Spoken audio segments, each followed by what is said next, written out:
Warning: the five may contain discussions on topics such as death, suicide, rape, addiction, and abuse. Although these topics are approached in a therapeutic manner, they still may have triggering effects on some individuals. Viewer discretion is advised. Human beings are crafted through experience. Each person, from the closest of friend to the most random of stranger, has a unique story crafted by the ultimate experience that we call life. Welcome to the five. The same five questions, a completely different experience every time. So I met today's guest in the Great Hot Tub Incident of 2019. And I'm going to explain that because you guys will hear it quite often if I don't go ahead and just get this out of the way. So in 2019 at Dragon Con, I was wanting to go and get in a hot tub in the hotel that we're staying in because you walk like miles and miles and miles. So during the day, you're like, I would really love to get in a hot tub and just rest. And we go to the hot tub in our hotel and it is packed. It is absolutely full of people. Like there is like something like almost like 20 people in this hot tub and everything. And normally I'm kind of like, I don't know if I'd go in with all these strangers and everything like that. But there was actually one person in there that I was like, I actually know that guy from Instagram, and I really want to get in this hot tub. And there was like four of us. And so I was like, you know what? Let's do it. Let's go over there. We'll just meet these people and everything like that. And so we go into this hot tub, and I meet probably some of the most extraordinary people I have ever met in my life. Like, everybody that was in that hot tub is a very important person to me now. I literally think something happened that day that just brought us all together because today's guest was like me. He wasn't exactly part of that group, but got drawn into this hot tub. So from now on, when I say they were part of the Great Hot Tub Incident of 2019, you know what I'm talking about. So how about you take a moment to introduce yourself and tell us a little bit about yourself? All right. Hi. My name is Laksana. This is the gamer tag I've gone by for a very long time, ever since I was like 12, 13. It sounded like a cool name. Made it for an Orc Shaman in World of Warcraft. So, pretty big nerd. It's something that's like, felt really close to my heart for a long time because it ended up becoming my main character, who's now a survival hunter. Well, number one in the world, actually, like committed. Yeah, I am. I live in Virginia, so I'm away from all of my friends in the different areas of the South. I did grow up in North Carolina, so I've been kind of stuck in this area for a while, but that's okay. I live with my best friend and my boyfriend. My best friend of I think 17, 16 years. She is the love of my life. I will do anything for her. I will die for her. I'm fully committed. I can't wait for her to listen to this because I've been really, really excited for this. And, I think I'm just the femboy fairy of the group. Now, I'm getting stronger. I'm the strong femboy fairy of the group. But, yeah, I think that's a pretty good summary. I'm definitely going to put a picture of you probably 3 years ago as to you now, because when he says he was the femboy fairy of the group, he is the quintessential femboy fairy. But now he's bulking up, but that fairy boy still remains, and that's why we love him. Yes, sir. Doing my best. Been learning poses. I can't really do these poses well, but I'm getting there. So you know the deal. I'm about to ask you 5 questions. Just take your time, answer them however you want, and take as much time as you want. You ready to do this? Yes, sir. I'm ready. Okay, what's the weirdest thing that's ever happened to you? The weirdest thing that have happened to me, I really thought about this because I don't really, I think, have that many, super interesting weird things to me. But I looked at the definition of weird, right? Because I wanted to make sure I was focused and I had the word as close to the meaning of weird to me as possible.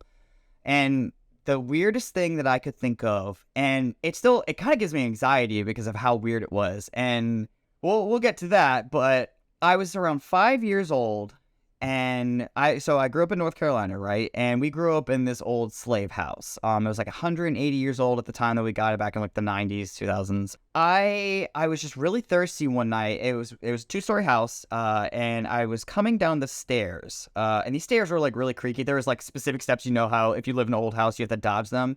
And we had friends staying over at the house. So if I go down the stairs, right, and you look across like where the stairwell is, you can see into our living room, and this is where our friends and guests were staying.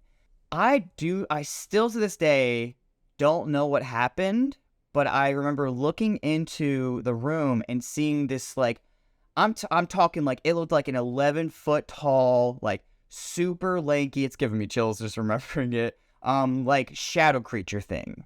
And it was like dancing, like it was very visibly dancing, like arms up and down, like kind of like doing this, but it was also kind of like eerie too, because the arms were very like static while they were doing it. And I was like, hello? And when I said that, because I didn't understand what that was, it did this, like, I'm telling you, like that horror movie, like whip right at me, and there's these piercing gold eyes, and it just had these like sort of tendrils that were coming off the top of it. And I just remember being like, my heart's sake, I'm feeling it now. This is the sort of dread. And I was like, you know what?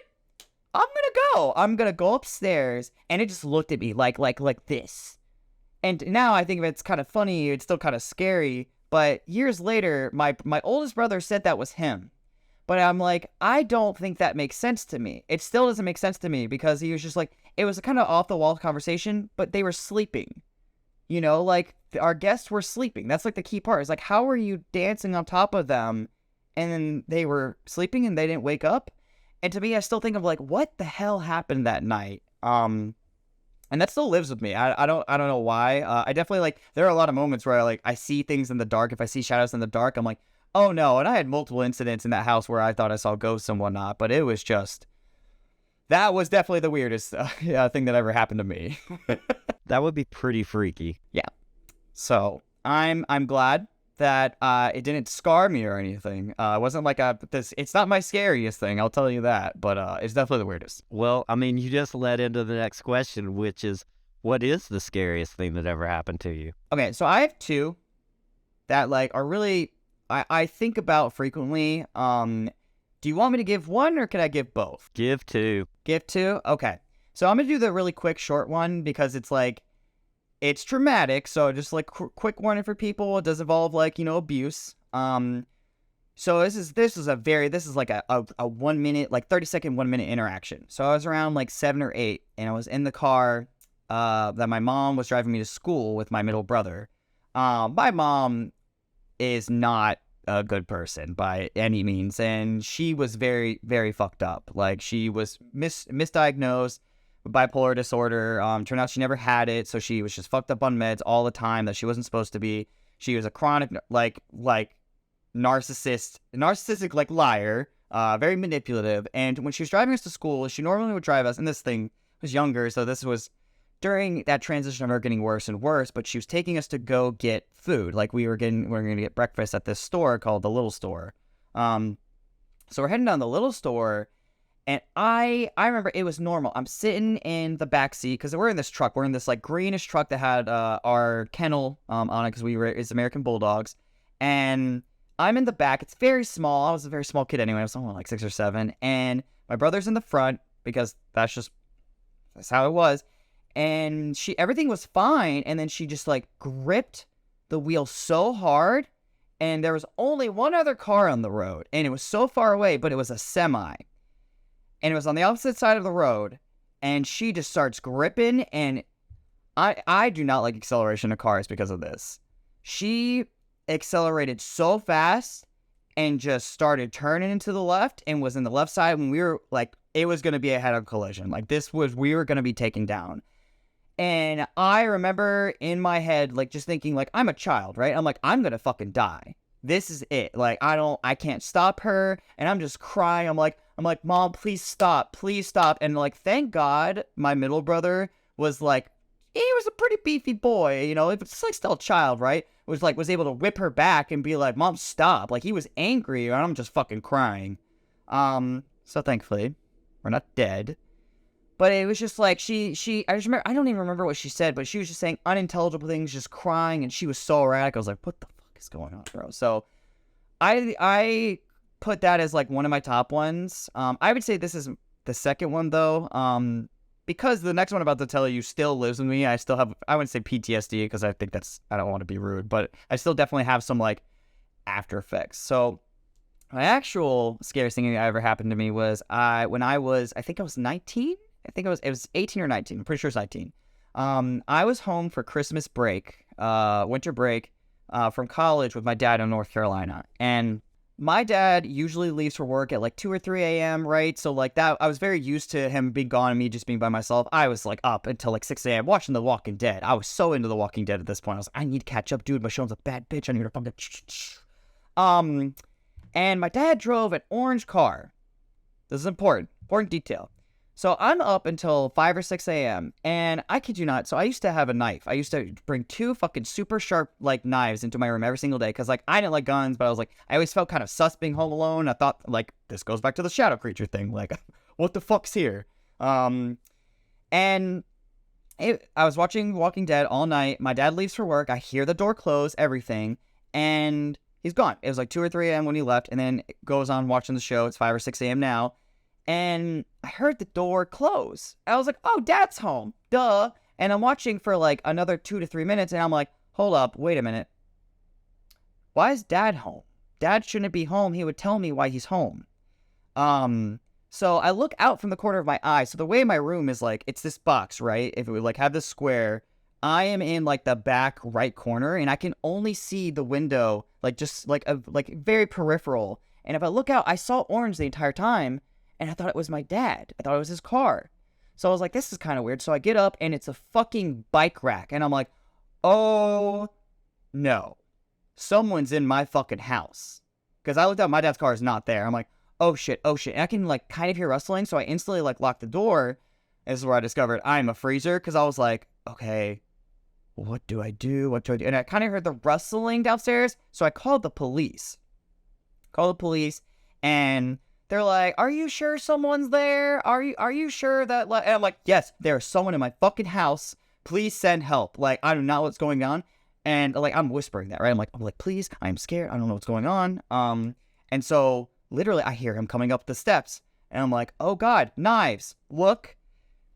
This is the one fucking night. The night before, I was like, I need to let go of this. I need to stop being scared. So I I didn't take any goddamn knives. Oh, my anxiety's going up, bro. Fuck me. So I don't have knives. The only weapon I have of that is a fucking saxophone and a tennis racket. And I'm like, I can't wield this tennis racket or this saxophone like heavily. Like, I'm gonna get my ass beat, right? I need to get a quick clock. I know how to at least use weapons because my dad taught me how to like train me.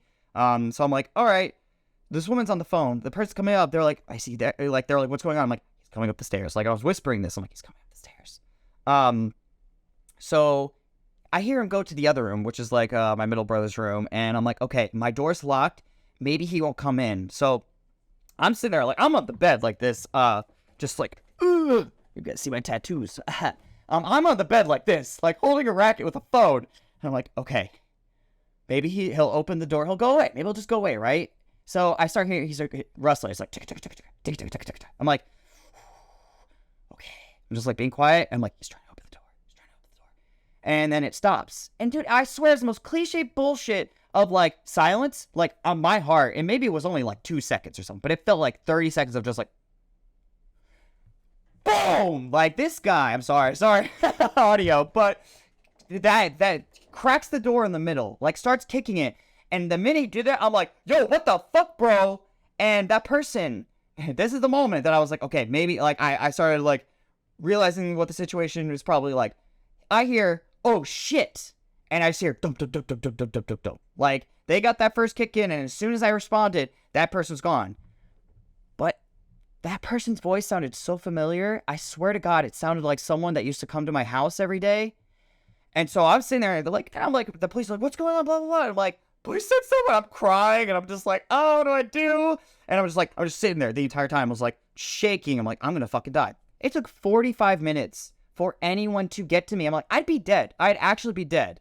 Eventually they got there, And they come up and they're like, open up, police. And I'm like, it's me. I'm the person who called. They're like, open the door. I'm like, it's broken. Like, the door is broken. I can't do anything, bro. What the fuck? So eventually they have to kick it open and like get it open. And like, they're helping me. And I go downstairs and it's fucking like, it was so, like, they just threw everything around. I was like, why? What the fuck was going on? Turns out there's a fuck ton of money my dad had, like, cashed away that was in his room.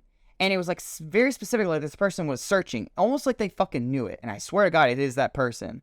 But the saddest thing about it, and I was fucking still so scared about it, they threw the fucking bread. They took a loaf of bread and they threw it everywhere. I'm like, that's unnecessary. So, I know that sounds kind of funny, but I still have moments where, like, I will freeze in bed because, like, I'll hear something. Like, my partner, I'll just be like, hey, babe, like, I thought I heard something. He'll go downstairs and just be like, scope things out for me. You know, he's, like, military, so he knows how to handle it. He has combat training for that.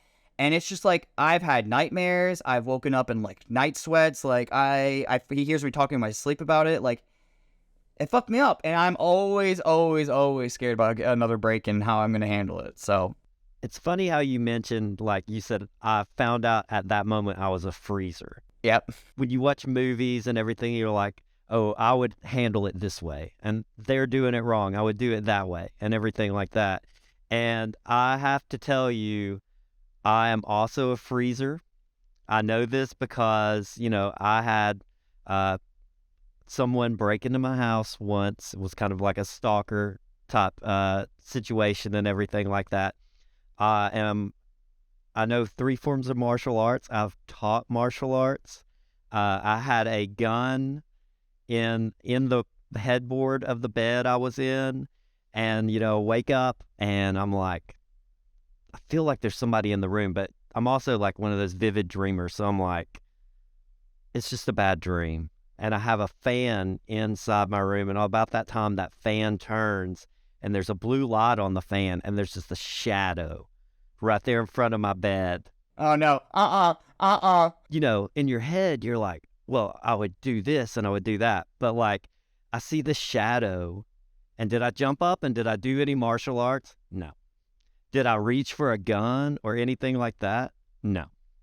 I pulled the covers up and I went, hello.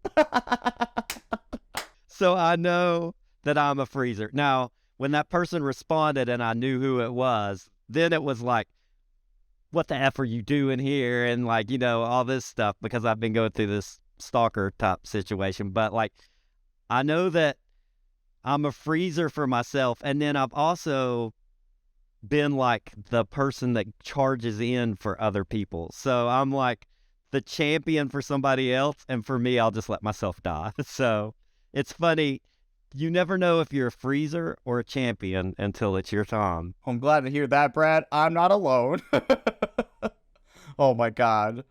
Whew. So, God, okay. Now, my anxiety is going to slowly go down because I got through the scary shit. Got through everything that was, like, uncomfortable. Well, there's more. More uncomfortable stuff, but the next one is, like, a more positive thing, which is, what's the most memorable moment of your life so far? So, this is not a positive one. So memorable to me, when I think about it, right? Like, I think people usually think of memorable as positive. But to me, I thought of memorable as like, what was the thing that impacted me most that like I can remember, that like I can live that, like I can tell the story. That's the way I interpreted it. So I can give a positive because I did think of positives too, but I was like, this is the one that I think really impacted my life the most. So this one is very sad. There's a little bit of warning, this more family abuse. So when I was around, I think I was like 13, I was like 12 or 13, I was in middle school. So I had 2 older brothers. One was a year and a half older than me, and the other was like 6 years older. I'm small. I was always the smallest. I was a preemie baby. Middle brother was big, beefy center, like muscular. My dad had like giving him creatine, all this shit when he was young. And then like my oldest brother just learned recently that like he was also given steroids. And I was like, wow, okay. Nice to know that now, Dad. If he ever listens to it, I'm like, Dad, this is my story to tell. I love him. But they used to be very physically aggressive. And I'm like, every single day, I just remember my middle brother would just smack me in the face, smack me in the head, punch me. He would gut check me so much. Like I hate the feeling of being winded because I remember it so well. Like I've gotten winded or like once when I started work since I've been working out, right? And I'm like, oh God, I remember this feeling. I am traumatized. And one day there was not that much milk left, and I tried to take just enough, and it was like we're poor, so I tried just enough to where we could kind of split, and there'd be some liquid to it. And he was so fucking mad. It's like we had to wake up at 6 a.m., so he's cranky. I get that. And he walks up, and he just fucking smacks me in the back of the head. He's like, "Why would you fucking do that?" And I snapped, and I was like, "No." So because like he would be he'd do it more. So I walked over and I grabbed 2 knives. Clearly a symbol of my life, 2 knives. So I grabbed 2 knives, and he was just like, "What are you gonna fucking do?" I was like, "Leave me alone." I was backed into a corner. I was like, "Please stop hitting me. Leave me alone." And I just remember crying because I was so tired of it. I was like, I get hit every fucking day, man. I was like, I don't deserve this. I don't do anything, bro. I literally just fucking exist. Like, why? Like, I'm the child, bro. He was like, "Put the knives down." I'm like, "No, leave me alone." So he walks up. I'm not gonna do anything. I'm frozen. He walks up and grabs my wrist, and I was like, "You're hurting my wrist." He's like, "Let go of the knives." I'm like, "No, stop." And so I'm trying to resist, right? My oldest brother, he's like, I think 18 at this point, walks down, sees me with the knives, and I just remember, like, we're in the corner, another square room. I'm in the back left corner on top of, or next to the counter space. And he comes, the fridge kind of hides, like, the point of view. So he comes out from the top left corner, just walks up, and he has the angriest face on his life, and just fucking boom, boom, boom. And I'm saying that first hit me, and it hurt so fucking bad. I saw stars. Like, I was like, oh, this is why they do Looney Tune things. But it wasn't just one. That was the craziest thing. He got that first hit in, and I hit a bunch of medications, and that fucking hurt my face too. And he did that second and third while I'm laying down, so my face is bouncing up. Like, my shit fucking boom, boom. I was like unconscious, and I'm like, I just sat there, fucking, like, just, there's blood coming out of my face. I'm crying, like, there's saliva and snot coming down, and I'm just like, what did I do to deserve this? You know, what did I do to deserve this? Like, I legitimately don't feel like I deserve this at all. And so, like, I was, like, a perfect student. I did not miss school. So I was like, I'm not missing school. Fuck it. So I just, like, iced my face, got on the bus, went to school. Everything after that was like, teachers saw, they thought I was being abused, social services, all this shit, right? But I remember this being like the most memorable moment, right, for me, because I realized that family ain't shit. And a lot of people might be like upset that I'm saying that, and if my brother hears this, I'm like, you know, I have forgiven them, and I talked to them and forgiven them, but it still was like, to me, you will never be a priority in my life. And I know that sucks, but I think, like, my best friend that I live with, she was there for everything for me, and she never did that. She's basically like my sister, and I think I'm like, you would never do this. Like, you would absolutely never do this, right? And then she was there for me. She let me, like, I stayed over there for like weeks at a time after that, because like I didn't really have a safe space. But I just remember, like, you know, when I was laying there, just like looking out, like, what, like, my face, like the blood and everything, and I was like, I deserve so much more than this.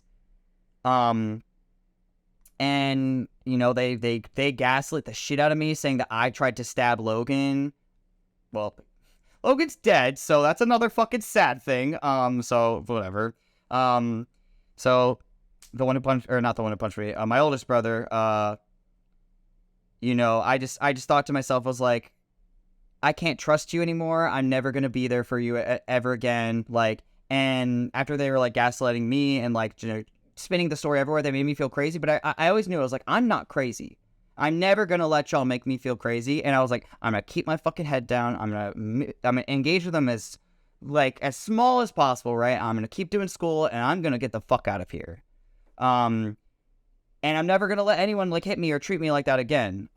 Which I had like a moment when I was older, because I was in a bad relationship. We'll talk about that later. But yeah, I just remember that because like it made me just realize that family shit, I deserve better, and I just need to get out. I think I still think about that very frequently, because I'm like, man, what should I have done? But I'm like, I'm glad I stood up for myself, because I didn't deserve it. You know, there's some things over time you can work to forgive to a point, but there's things like that you never forget, and they leave a deep impact on you that no form of logic, no form of talking it through is ever going to take away that primal, it's like you said, you didn't deserve this, and you don't. Nobody deserves something like that, especially from a family member that's supposed to be actually the opposite, protecting you. When you're afraid in your own home, kind of you are tortured to an extent, like mentally. If you're afraid every day that you're going to be abused, that's a form of torture. Yeah. They did do that too. They used to scare the shit out of me. It's why I didn't like scary things.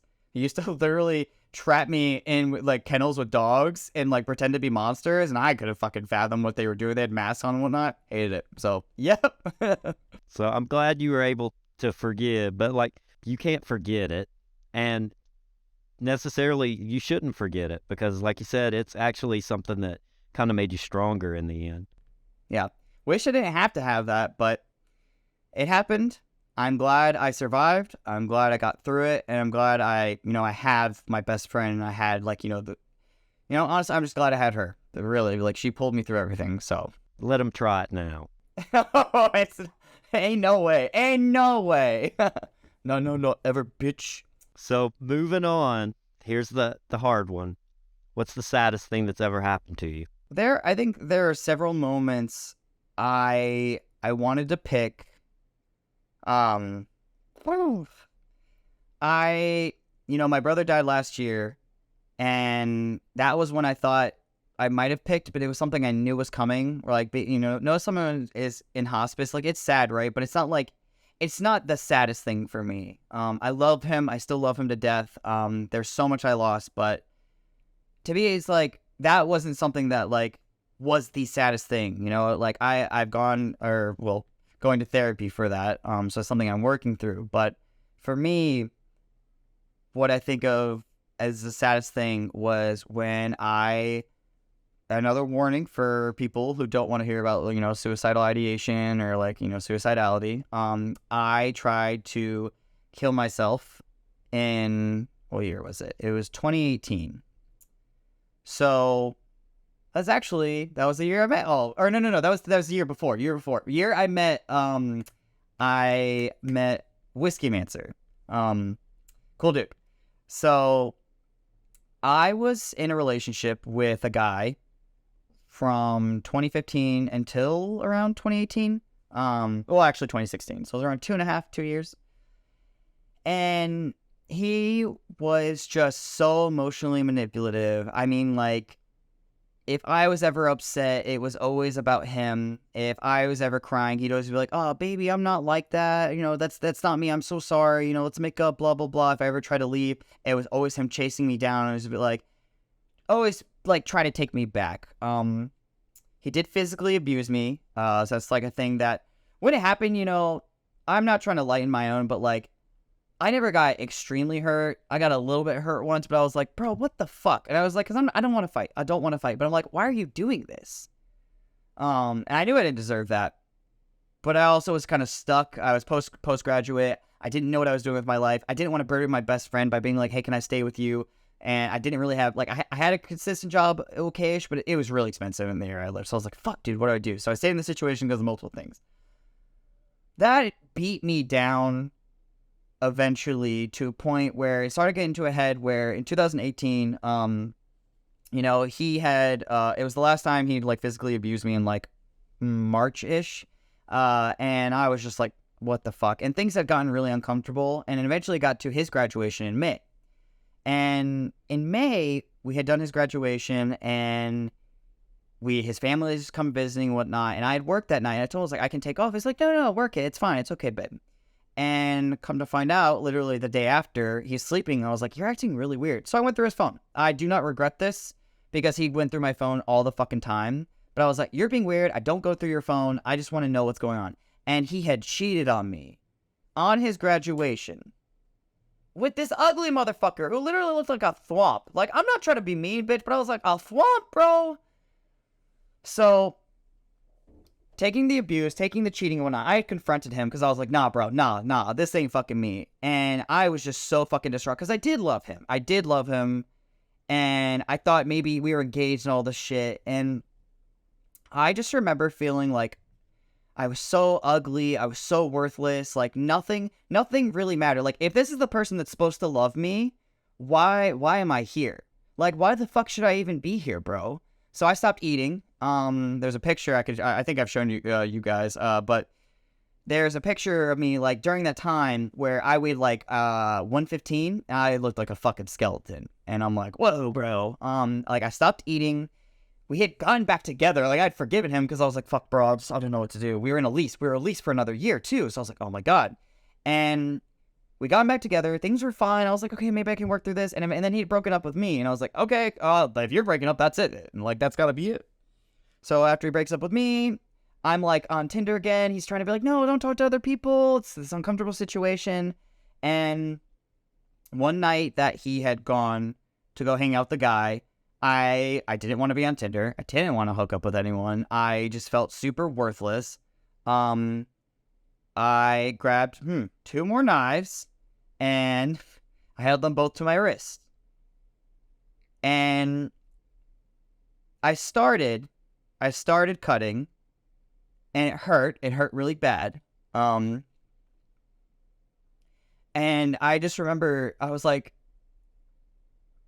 didn't want to die, man. I was like, I really, really didn't want to die. I was like, I can't, bro. It's like I had gone through school. I'd done so well. There was so much that I was accomplishing. And I just remember I was like, I deserve better. You know, I thought about like, you know, when my brothers, all that shit. I was like, I've worked way too fucking hard, bro. Like I have this meme where like, no, not out now, not ever.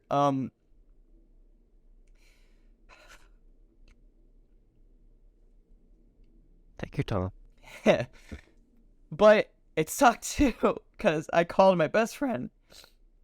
And she didn't pick up. I called so much, and she just didn't pick up. And I didn't want to give up. And so I called my brothers.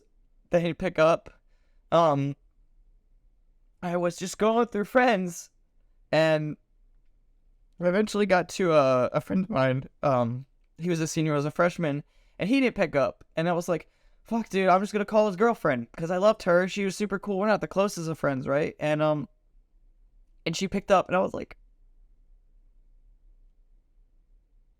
thank you. And I told her, this is the good part. And she was like, fuck that ugly, musty, dusty bitch, man. I told her, I was like, I just want to die, man. I was like, I suck so bad, but I don't know what to do. And she was just talking so much shit about him. And I just will never forget that moment where just like she sat there for like 30 minutes. You know, she just talked with me. She just talked with me and just shit talked and was just like, what do you want to talk about? You know, was really supportive. And I was just like, you know, I was like so fucking appreciative. So appreciative that she was there and talked me out of it. And I just remember being like, okay, this can't happen again. Like I need to fucking do better. And eventually, like literally like maybe 2 weeks, I was very diabolical about all this shit. I had ended up like cutting off his lights, I convinced him to sign me off the lease and whatnot by like little shit that I won't, for legal reasons, won't say. Not that I did anything like super illegal. I was just kind of a dick to him, and for like reasons, like he had shattered, broke me down, whatever. Eventually, I find out that I talked to my best friend. I was a little mad at her about this, but apparently he tried saying that like I was ignoring him and abusing him when I was abroad in Australia like a year ago, and I just snapped because I was like, no. I am not like that. I was like, I remember the snapping moment. That was the saddest moment into the like, no. So like, I ended up confronting him, all this shit, being like, I had the recording, but I ended up losing it. Of like me recording him trying to fucking gaslight me again. He was there at my apartment with the fucking guy he was cheating me on. I got my Switch back because I was like, he took my fucking Switch he never played on, and the rest is history. Life only literally went up and up and up. But yeah, I mean, in that moment, like walking through it, it's a lot rougher than I would have thought. But like thinking through it now, I'm glad that I had that moment of like the lowest low and the saddest sad. I wish I didn't have to have it, but like I just think about like whenever I get that sad, like I'm like gotta reach out. Like I have talked to our friends, like I have called our friends like twice, and they have been actually like 3 times. I go to my best friend, I will call my boyfriend, I will call like whoever, because I'm like I don't want to die, I don't want to give up. And I think my mental health has been a lot better. Now considering it, because I was probably so starved of food and just like depressed, it was like a bad amalgamation. Sometimes it's that whole combination of things that just pushes you to a point that you don't want to be at. Yeah, it's like what? Yeah, my job wasn't consistent. Physical abuse, mental abuse, emotional abuse, manipulation. I didn't know where I was gonna live. I wasn't eating. It's like all that like really combined together. It's just like I was just lost. I was really, really lost, and made a decision to fight, and I will never stop fighting. And look at you now. That's the number one thing I always want people to think about. One time I watched a documentary on suicide. One of the saddest things I've ever watched and everything. But there was a guy that jumped off the Golden Gate Bridge once, and he lived. But even though, you fall, like his legs were broke, his arms were broke, and everything like that. And so normally, then the water's like choppy and there's sharks in it and stuff. So like surviving the bridge fall is like one thing, but anybody that does that normally dies. And a seal came under him and kept him afloat and everything. And so he ended up living. But like the thing I will always remember is he said, the moment my feet left that bridge, I wanted to live. Look at you now. Like, you're flourishing. You're in like an amazing relationship. You're happy. You have great friends that really care about you and everything. I would have never guessed that happened to you like just the year before we met. It's crazy because I forget that was still, I guess 2023. That was 5 years ago. It's not that long ago. I'm glad you gave yourself a second chance. And I hope anybody out there that's ever considers it just gives themselves a second chance, So, and I'm so glad you're here with us today. I love you. I think the world would be a little bit dimmer place without you in it. Thank you. I love you guys too. Yeah, I'm glad I gave myself that second chance. So that kind of leads us into the last thing, which is, based on your life experience so far, what's the best advice you can give the people out there listening? So I was thinking about, I have like all these things that my job is currently like I coach IT. I coach people to basically be better individuals. And my favorite quality about myself, and I've always said if I was asked like, what's your best quality? It's like my optimism. Optimistic is like the word I would best use to describe myself. But there was a phrase that my director used to describe me one time, and the way his tone made it seem negative, but I fully sunken into like it is something I live by. It is like, be naively optimistic, and that essentially what that means is, right, like think about the good things, the positive things that can happen in your life, and be dumb about it. Be naive. Be a little ignorant about it and just experience it. Because, like, there's so many people that are scared to try new things, right? Or, like, to think positive things, but also, like, not be the most educated about it. Like, I don't know, like, trying sex for the first time, right? Like, my first time wasn't that great, right? But I was optimistic about it. And I still have a really good relationship with how I had sex and how I approached it, right? Because I was like, okay, that's not what I thought it was going to be. But that's okay, because I feel like my next times are going to be better. It was a little naive, because they weren't necessarily better, but they weren't better. They were bad in some ways, they were better in other ways. And it only improved. And that's how I think about every step of my life, is like, I see a new challenge, and I was like, I think this is going to go well. I go to tournaments. Sometimes I get first.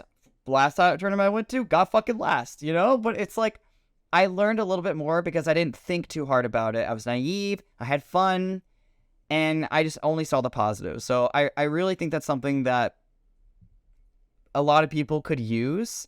And And there's like me in the past, I'm like, but like what about idealism or like realism or pragmatism, all this stuff. Like you could combine that with it. But there's something about that wonder, that sort of like fey magical sense of the world, of when you have like a naively optimistic point of view and an embrace of it, then you're like, it makes the world just a little bit more colorful. It's a little bit more enthralling, and I think it just like makes life more fun.